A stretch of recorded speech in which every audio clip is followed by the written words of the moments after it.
Why hello and welcome back to another episode of Voice of the Rings. I'm your host and guide, Zollin Ironshield, and today we're going to review and check out the Lord of the Rings Return to Moria gameplay, and I'm going to talk about it a little bit, give you guys a little bit of my thoughts on it. We're going to watch some of the gameplay, and I'm going to pause and talk as we go through it. Again, I will link this. This is from IGN. They're advertising the new game. I will link this in the description if you want to watch it too separately later. But I have two different videos. I'll link them both. They're both about the same footage, but one of them has actual talking in it. So we'll do that one second. I want to first get my first impressions as your host and guide, Zollin Ironshield. I'm going to tell you what I thought, the things that I guessed correctly, and see where the game is kind of headed. So anyway, we're gonna go straight into it right now. We'll get it started here. So I'm gonna make that music go away there, and we're gonna go straight into it. Okay. Here we go. Let's just start it up. So we got a little bit of music, a little bit of stuff that goes on here. So I'm gonna be pausing it. If you want to watch it all the way through by yourself, you can, but it is a little bit slow because it's just gameplay. Okay. So this has no words to it really. So here we go. Let's just watch the beginning though.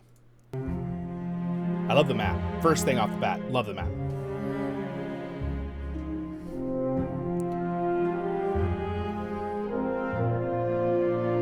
Pretty good music too. All right. Now, the first thing I noticed with this video is that whoever recorded it in pretty low bitrate. Okay, so it's for a 1080 and pretty low bitrate. They probably recorded it real simply. When we play it, I'll record it in higher definition for you guys. Don't worry. But, so this is obviously, I think, what this is. I'm going to talk through because there's no talking, okay? It's just gameplay. I've noticed that the biggest thing is, right off the bat, is I already like how the digging system looks like it works, how you kind of dig through. It does kind of look like there's, like, loose areas to dig. That is pretty cool. The mines of Moria. Love the I hope voiceover. You lead to Dwarven and some treasures along the way. So I love that voiceover, all right off the bat. The grandness of the game, already just walking in this front, looks amazing. I'm super down. I was a little bit more hoping for maybe you can just dig anywhere, but I think what is going to happen is it's going to be more like if you've played any of the survival games, right? Like Ark Survival, Rust, all of those games are like survival games where you're like build up your Valheim, right? I think it's more like you're going to have to dig in certain spots, right? There's going to be areas that probably have lots of digging where you can dig wherever. Later they'll talk about this, but I did hear already. So basically what they're going to do is every new game you play will be randomly generated, which is really cool. Okay. So it's not going to be like a one-time experience. So there will be like the front areas will be special spots, you know, the Durin's Endless Stair, the Bridge of Khazad-dûm, the east exit, then west exit, a couple different beautiful throne room things. We'll see that in a minute, but those things are going to be in the game already off the bat. They'll always be in certain spots. But in between, according to the creators that I was listening to, and I will link you that video, and we'll talk about it too in this video, but there is randomly generated areas. So new caverns, so a spot you might find, it's a loose spot you dig through into a new cavern. One area might be for digging, just digging and traveling. You can build. It's very much like all those games platforming where you can like just build platforms hooked into the walls, build your fortress, whatever you want to do. It looks pretty cool. I already like how the icons look too. Right off the bat, the HUD is very nice. So we have a very simplistic HUD because obviously you're going to be radar, because you're going to be digging into things. So they don't want to give stuff away like, oh, here's a spot to dig. So like there's different spots where it shows you different pathways. I already like, it's kind of really, I like it. It's real basic, but like it doesn't give things away. I love the images for the items on the little item taskbar. Again, pickaxe, torch, very similar to survival games, okay? Which, again, I'm not against. A Lord of the Rings survival game will be very, very fun placed in Moria. I think it's a good genre to put into Moria, personally. Let's see how it's executed, right? As we're going through this series. There's also some stuff down here in the bottom. I don't know a lot about all these bars yet, but I do know that you have to worry about your light and your sound, okay? So, and what they did say as well is the solo experience is going to be a little different than like multiplayer. If you are on the console version, you can have up to 4 players. If you're playing on the Epic Store or PC version, it's going to be up to 8, like we've been hoping. So I was very relieved. I thought for a second they were going to remove that and make it not 8. And I was like, oh, for PC, I was like, I want 8 players in it. So that's cool. I find that really awesome. That's, you know, what do you guys think about that? Leave a comment. But let's keep watching. Let's keep going through here.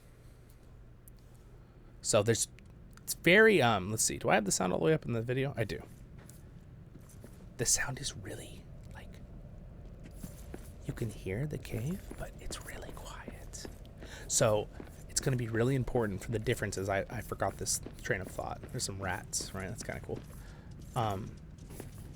The difference is when you play by yourself, you're going to be playing very carefully, prepared, right? You're by yourself in Moria. You make too much noise, you're going to attract things, okay? The 8 players a little bit more like you can kind of run through as a team. So I really like this.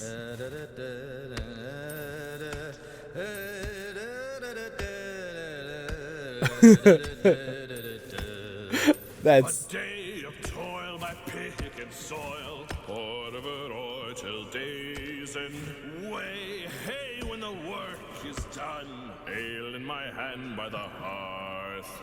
Like, that's, I love it. That is awesome. And by the way, I already found out too, for those of you watching, the, I'll try to give you as much info as I have already, okay? Because I've been trying to keep up. The Khazdul, the Dwarven language, is not behind a paywall. That will be part of the game when you buy the game. So when you buy the game, there's actually a setting that the producers were saying at the beginning that you'll be able to choose to have your dwarf speak in either English and with whatever other languages they have for us in real life, right? And or have them completely speak in Khazdul. And there's 8 different voice actors for the 8 different like choices you could choose for a voice for your character, which is cool. Of course, I'm going to be doing voices for it as well. But so this is like a built house that they built. It already looks really cool. I like how things look. Again, if you're someone who played any survival games, I've played a couple of them. I really like Valheim, Ark, Survival, which is the dinosaur one. And I've played like 1 or 2 other ones as well. I really like it. Like there's beds, right, to sleep. So there is going to be a night and day cycle. That's very interesting. I wonder why that is the case, because we're in Moria. But obviously dwarves still need to sleep, right? They're not like as much as the elves kind of have like infinite energy, right? So there's at the bottom left there, you can see day 22 dawn. So there's definitely a time thing. Here's some of the combat. I've already noticing with the combat is that these are probably really low level creatures. But, and again, being in a group seems like you could distract and stab from the back kind of thing.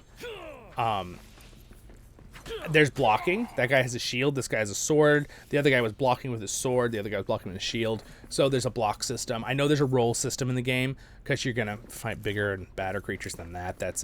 Those are like the simple annoyances probably for resources kind of thing later.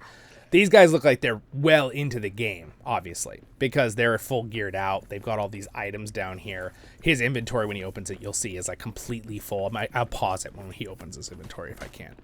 Did he already do it, though? No, I don't think so. There's something over there. So you can ping, which is great. So if you don't have voice to talk to your friends, there's a ping system. Now, this is pretty awesome. Let's just look at this real quick. I just want you to take this in for a minute.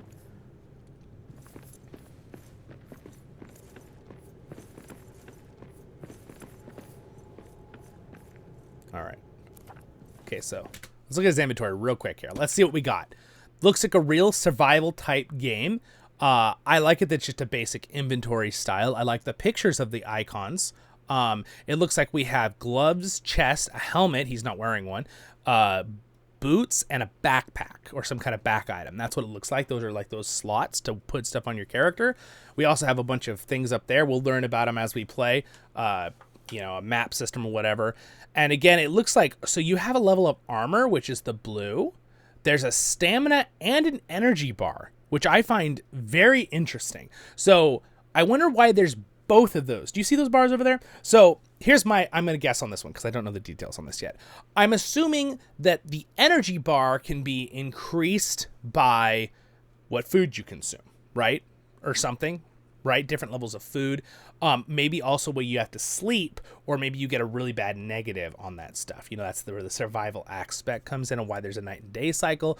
Different creatures come out at different times, even though it's underground, but still, I'm not sure how that'll work. And then I'm assuming stamina is probably like if you're running or fighting or blocking, you know, just like a lot of the other games, that'll be used up in that way. Those are my guesses. In the bottom down there, we have morale in the bottom left on that circle, and it says shadow, and it has a little like, what the little pendulum thing that goes back and forth. I'm assuming shadow being some kind of evil.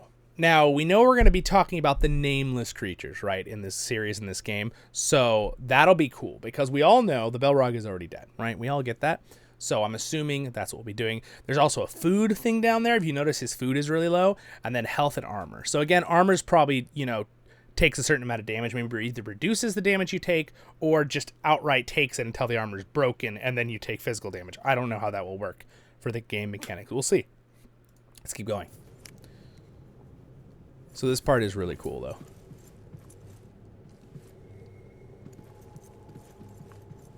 I like the sounds of the cave. Okay, so he throws a little torch down there. You can kind of see how big it is. I do love the effect. The lighting effect looks fantastic in the game. And again, the bit rate they recorded at is, in my screen, my 2K screen's a little blurry. But that's not the game, obviously. That's whoever recorded it. If you're someone who records videos, you know this stuff when you look at us out of a picture. A video, I mean. And a picture, for that matter. Videos are just really fast pictures going by, guys. You all know that, right? All right, so big scary hole. Now, this is the 235 fathoms deep. So we also, by the radar up there in the top left, we have how deep we are right now. So fathoms is something that's usually used underground. I think that's very interesting that they use that for that. What is the actual measurement of a fathom? What is the measurement of a fathom? Let's find out. According to Britannica, okay. Fathom, Old English measure of length, now standardized at 6 feet. 6 feet. feet. Has long been used as a nautical unit of depth. Nautical unit of depth, yes. So, again, in this case, we're underground. We're not under the ocean, right? Usually, fathom is used more for submarines and diving, right, in the ocean. But in this case, we're on, underground in this. But 235 fathoms deep would be that times 6 feet.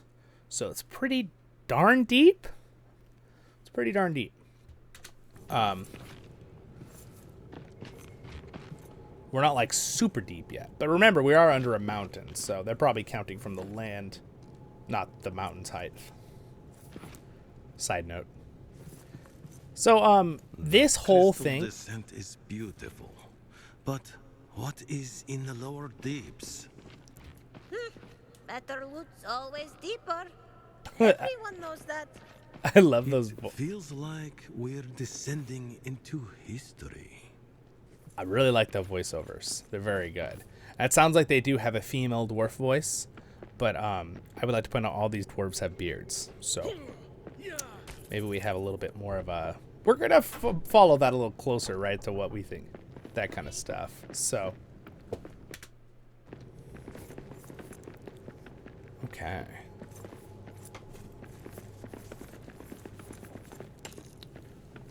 All right, so there's a mining. So that guy was able to hit that rock. So maybe there's certain resources that you can hit and break. So this is where basically they talk about this. Scattered remains. Okay, something on the rock ground there. So look at this. See, he can immediately just build things like this. This is a classic survival game thing, especially technique if you're trying to get down. I think it's kind of cool that you just build into any wall anywhere. That makes me really happy. Again, I don't know if you guys remember what I said I hope this game was going to be like. I was hoping it'd be kind of like Ark Survival and the way things are built. It looks identical to that style. Who knows how we'll get our resources. We'll find that out as we go. But then I also was hoping that we get a little more like Deep Rock Galactic.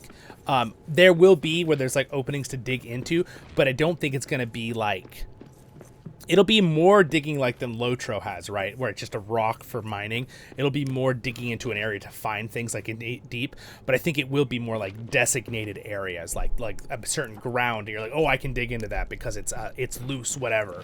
You know what I mean? I don't think you're just be able to dig into any wall because they don't show that in the gameplay here. That would have been kind of cool if you could just dig into any wall.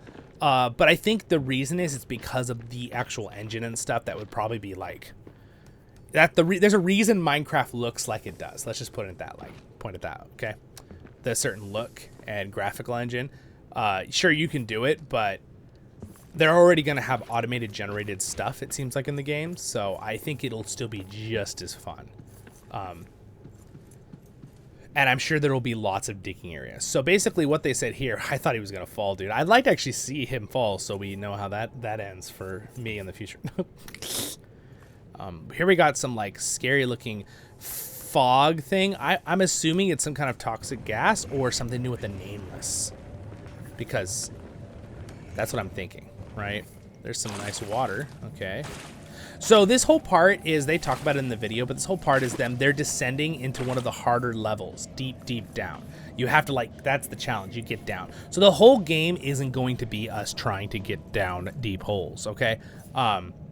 Obviously, that's going to be a little bit of the game because it's Moria, but I don't think this whole game is going to be like this, like it's just a platformer game. Don't worry, it's not going to be like this the whole time. I really don't think so, from what I've heard. Again, this was their thing, so I really am really happy that it's not going to be like, look at all the cool, I love the icons, they look great. So he's switching to his torch. This must be a new player though, playing. So he's throwing down some lights. I like that it has the line to show you where it throws. I really don't like it in games sometimes where it's like, it's gotta be realistic. No line, just throw it. It's just like, learn how to throw it. It's just like, great, I gotta waste 10 of my hard crafted items to learn how to throw it. It's just like, yeah, I kind of like that there's that little guide thing to show where you throw it. It's just so big. Look at how crazily. So they're going into the deep descent or something. I forget what they said. We'll watch it in a second, but it looks really good. I love how the crystals look. I like the graphics. I actually like that it's a little bit like they didn't go hardcore like let's make it look like the newest graphic system ever, because that happens a lot and it just ends up being bad, right? I'd rather the game run good and be a fun game and have decent graphics than have like the top of the line graphics that makes your computer break, right? Oh, look at this. Let's pause this real quick. The Way of Deep. These runes are the markings of the wizard Tharkun. Here is what is written. Way down in the deeps, there is faint foulness in the air. A wizard searches for Thrain. Oh, Gandalf. Oh, okay. All right, cool. So there's like leftover things of there's going to be some story there. And we already know that John Rhys Davis is doing the voices for Gimli in the game because he's going to be one of the story characters. So it's going to be right before Gimli is preparing to go to the Undying Lands with Legolas, right? So Gimli's a lot older. This is supposed to be 70 years after the Lord of the Rings Return of the King. So we're like 75 years into the Fourth Age. So it's pretty far in because we know that Gimli stayed around for another almost 100-ish. I forget the exact number, right? Pretty cool. Dude, it'd be so fun sometime to have John Rhys Davis on the channel. That'd be so cool. I loved watching the interview with Matt, Nerd of the Rings, and him. They were having so much fun. It was very enjoyable. I'm sure that was a dream come true. I mean, obviously Matt said it was, so it's pretty cool. Me and Matt are both great dwarf lovers. Hopefully me and him can play this little bit, because remember, it's up to 8 players, so I think we'll try to get a group together. And apparently I've heard that you can bring in your solo play. So see that wall? That's obviously a wall you can dig through. So they were telling us in the thing, sorry, I'm kind of hopping around here, but let's stick with the wall thing. The wall, you can dig through the wall and it'll generate into a new place a lot of times. So it won't be like the same walls all the time, okay? It'll like generate into a brand new room, like a totally new room with new resources and stuff. So I think that's kind of cool. Or new enemies, right? Things like that. So I think it's really going to be a fun game to do together. Back to my other point, together, I think it'll be really fun. We could do some stuff with the Patreons. Maybe if you guys want to play, or just some of our kinship from Lotro we can play together. You know, that kind of stuff. And again, I'll see if I can get some of the Tolkien YouTubers on board. Like I was saying, I think the biggest dwarf fans are probably me and Matt. We're the like real big dwarf fans. Obviously, I'm Zollin Ironshield. And Gimli's just amazing. I also love Dane, dude. They're such great characters. One of the reasons I love the dwarves is that they're so hardy and so you know, about family and honor, and they rarely get corrupted as much. It seems like they're just so Tolkien says it. Evil just doesn't affect them the same way. They get greedy. They have some issues. They can be grumps. But like when it comes down to it, dwarves are there when you need them.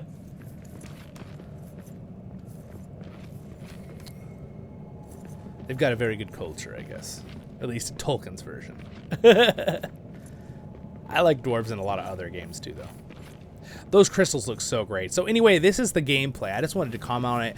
Again, I think graphically it looks great. So obviously there's some spots that are specialty. So some spots you could just dig through that's loose rock, and some spots are like, you can see it's like a special mine, you know, that you can get resources from. And then that's where you have resources. I'm curious where he got the sticks. Do you see the sticks right there? All right, so they got to the deep descent. They're 320 fathoms down now, and you can tell also that there was a quest for that. So there are going to be quests that help you, probably guide you, but I'm sure you don't really have to focus on them too hard. That is, yeah, crazy. I still wonder where he got the sticks, though. Can you go outside? That's the question. So now you're saying, well, why wasn't there any voice? Well, I have one with the same video about a conversation with one of the people. So we're going to watch this now, and I'm going to comment on this one as well, and that'll be it. What do you guys think? Are you guys excited? I am overall excited. I'm a little bit, I think with the gameplay, the only thing I'm a little bummed about is that I would have liked to maybe to be able to go dig through anything I wanted to. But it's not the end of the world with that. I am excited that it's going to be like Ark Survival and the building aspect and stuff. I hope that it has a lot of replayability, right? I hope that you can really after 50 hours, you're like, oh, I've done everything I can do in this game. That kind of stuff. I also hope that it has no glitches, right? We have a really good game. I'm rooting for them because they're a smaller company, so I'm really rooting for them. So I hope that it'll be really cool, and yeah, I'm gonna, if it's a great game, I will support it and advertise it. We'll play it on the channel. But let's listen to this. One does not simply walk into Mordor. Moria, on the other hand, is pretty straightforward. You just speak friend and enter. Here to tell us about The Lord of the Rings Return to Moria, our friend, game director, John Paul Dumont from Free Range Games. Welcome. Thank you. So you have a game that is about dwarves in Moria, mining. They're digging around, doing some stuff. People hear Lord of the Rings, they typically think the trilogy, but this is set in the Fourth Age. Mm-hmm. What does that mean in terms of lore? What are the stakes here? Because Sauron's dead. A lot of people have kind of, moved off to Florida, Grey Havens, what have you. So what's at stake, and what's kind of going on in Middle-earth as a well, you hit on why we picked the story that we picked is what is the highest stakes. We knew we wanted to do dwarves and survival crafting because they're such perfect. Survival crafting. See, that's what they're focusing on. So it's going to be definitely focused on around survival, right? The survival genre. So that's why I know now it's probably not going to be quite like Deep Rock Galactic, which is a really fun dwarf game, by the way, but space dwarves. But again, Deep Rock Galactic isn't going to have the things that this game's going to have either. It doesn't have that survival thing. It's more like you do a mission, and you're in a certain area, and then you leave. That's it. This one, you're going to be able to build a base and do different over time and different things like that. So again, this game's going to have a lot more feeling like you're living in Moria and trying to traverse it. I'm pretty sure that's what they're going for. Survival crafters. To them, there's no greater stakes than going back and taking their ancestral homeland. Now let's talk about the sort of the crafting and the survival. How does sort of resources and crafting and all that work? Well, the big thing is we jump right to forging, metalworking. These are the dwarves, after all. They don't just pick something up and use it. They make it themselves. So a lot of the game is mining. It's creating new alloys, discovering recipes for forged items. See, it's a very similar style to games like Ark and those survival genres, right?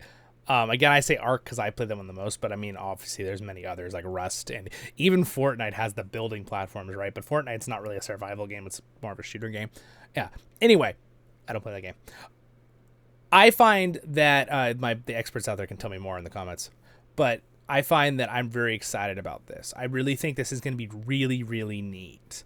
So I like the fact that it's going to be building your base, getting resources. Where are you going to get that wood from? I don't know. Maybe you're going to break it off old things, possibly. Or maybe you go out the front of the hall and gate and you go cut a tree down. I don't know. We'll find out. We'll see. Are ancient and older than they have right now in the third or the fourth age. Now I have to ask. We've seen some building in the trailer and the gameplay here, but one of the things, the bridge of Khazad-dûm is like not in great shape. Will you be rebuilding it? That's one of the parts of the game. Yes. Okay. All right. Okay. Khazad-dûm, absolutely. So part of the main story, probably. Yeah. So what happens is Gimli puts out this call. His time on Middle Earth is starting to get towards the end, and he feels like we've got to go back and take Moria back and make it Khazad-dûm. And so he puts out a call to all the dwarves. Which I think is a good way to bring the story plot in, by the way, to make the game be understandable to people who aren't as maybe crazy fans of the lore as we are, right? The most of us, you're probably watching this. But even if you don't, you're brought in like, oh, I know Gimli. I've seen the movies, right? Oh, interesting. Okay, I remember Moria in the movies, that kind of thing. So it's going to help tie that in for a wider crowd, which I think is a great idea. Also, I like, again, this is how like areas will look slightly different, that it's a mining zone. And I like the fact that he has to mine out the whole thing, which is a little bit like Deep Rock Galactic, actually. A little more so than like just Ark or something that you just have to dig one spot. So I like that. I'm happy with that. There's a little bit more digging. So just to premise that a little more. Across Middle Earth, and they all gather, and then things happen as you get inside and you start to learn what's been going on in the 70 years since the ring was So he got destroyed. Iron ore, he got stone from now cutting you the touched on stone. Gimli. John Rhys Davies was in the... There might be more digging that I said, mind you. I could be totally wrong. I'm just going off the two trailers. Again, I'd almost like to see a little bit more with these trailers, but the good news is we now know that this is coming out really soon. It's going to be about a month, right, or so, from the time I put this video up. So we will be playing it on the channel, so don't forget to like and subscribe, my friends. Trailer, can you talk a little bit about working with him? He was great. John Rhys Davies is back as Gimli in Return to Moria. So we're really excited. He is Gimli. No one else could be Gimli but John Rhys Davies. And you just hear the voice and you immediately know, yes, this is it. I love it. Now let's talk about the mines as a whole and sort of how the world is laid out. Can you just sort of give us a crash course? Like how deep is it going to go? I guess how's it going to change? Is part of it locked off, or is it just full on go anywhere? Well, first it's a procedural generated version of Moria. So the key landmarks, this is important. The Dimmerl Gate in the east, the Holland Gate in the west, the Endless Stairs, those are all there where you would expect if you really love the lore and know about it. But everything in between is generated differently. So I'll play one game and you could play a different game, and the path I would take to get to the different story points is different each time. Awesome. And yeah, this is clearly meant to sort of, you get different crews together. It's got four-player co-op? On the Epic Store, we're going to be up to 8 players. Oh, wow. On PlayStation 5, we'll be Awesome. 4 players at launch. That's awesome. Can you talk a little bit about sort of how the game scales and how it reacts to more dwarves rooting around singing and making noise and all that? Yeah, well, it's going to be a different experience depending on if you're playing solo or if you're playing with up to 8 players. So if you're playing 8 players, resources are going to be a lot more scarce. When the orcs inevitably decide that they've heard you're here and come to take you down, there's going to be not only more of them, but they're going to be harder, and they're going to start bringing trolls with them. Okay. If you're playing alone, there will be more resources, but it becomes a little scarier. A lot of what you have to do in the game is manage your light and your noise. So it's a darker game when you're by yourself. Mechanic, it's a little scarier. It's a little bit more like a crafting horror game than it is the sort of jaunt that 8 players are. With 8 players, you get together, you brew some ale, you sing while you're drinking, and then when you're by yourself, it's really about like making sure you're prepared and that you've got everything you need before you move forward. That's now, cool. There was a I'm very little happy prompt with that that. popped up where the dwarves had inspiration and you had the option to start singing. Yes. Tell me what that does. This Tell is me about interesting. Well, I mean, part of Lord of the Rings is the songs. Oh, You know, yeah. Professor Tolkien spent a lot of time recreating the kinds of poems Well that said. would have happened in Old English and or the Norse saga. Music's 50% of any game. Just saying. So that their soundtrack and orchestra music should be pretty good. Now that first song you hear him singing, it's like very realistic. It's not like amazing, but it's good and it sounds like a Norse dwarf singing. So that like sound. So I'm excited about that. That he based the books on. So in our game, as you're mining, as you're have a mug of ale out, and even when you're in a very important historical place, inspiration can strike, and then you can start singing. And each one of our dwarves, you can pick up to 10 voices to play, and each one of them has a different singing voice. So if you're playing with 2 people, they start to call and response and sing together. When you sing while you're mining, it makes the burden of mining easier, and you can mine harder and longer and get better stuff. You can sing to open up different areas. There are ancient runes of power that lock off areas, and if you know the right words to sing, then they'll open up. Now, what about language? That's kind of cool because, like, you remember in Lord of the Rings Online, rune keepers, right? The dwarves and elves, they're using these rune stones. They're not necessarily using like magic out of their own bodies. They're using like these rune stones. They command fire, lightning with them. It's interesting they put the rune stones into that because that is a big thing with the dwarves. They really like the rune stones, right? So they have like hold some kind of energy or power in them. Yeah. Because they speak English sometimes. Is there Dwarvish too? We did. We actually worked with a linguist named David Sallow who recreated the entire Dwarvish language for us. So we have a full lexicon, a full grammar, and in fact, you can pick, when you're picking your dwarf, you can choose to tell that dwarf to always speak in the Khuzdul language. That's awesome. You can tell the people that did this put love into making this game. So I'm really rooting for them. And it looks, according to this gameplay, it looks nice. Nothing looks glitchy. So like, that's awesome. Because remember when the Gollum game came out, we were a little worried because there wasn't really any gameplay, which was like kind of nerve-wracking just a little bit. And then of course it had a lot of problems. But this one seems to have pretty good gameplay for their trailer here. Whoever's playing it, test playing it here. I'm excited. I think this one's going to be good, guys, and I'm excited. And if I was going to pick which one was going to do good, I would hope it would have been the dwarf one, even though I was a little disappointed with the Gollum one. Even though the Gollum one, they seemed like they did care about doing storytelling. Everything else, if you wanted to. And it's totally translatable. We're hoping to release that language to the fans. Oh man, that is so much fun. They're going to release. So they had a guy help finish stuff, which I do think I know that name. I think it might be the same person that worked on the language for Lotro and for the movies, Peter Jackson's movies.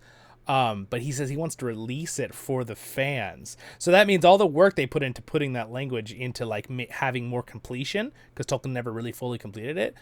The completed stuff they did, they're going to just give out to people. Now, will that be an expansion thing or like something you buy? Maybe. It sounded like he just wanted to give it out, which is pretty awesome. And the Khuzdul will not be behind a paywall like the Gollum game Sindar was.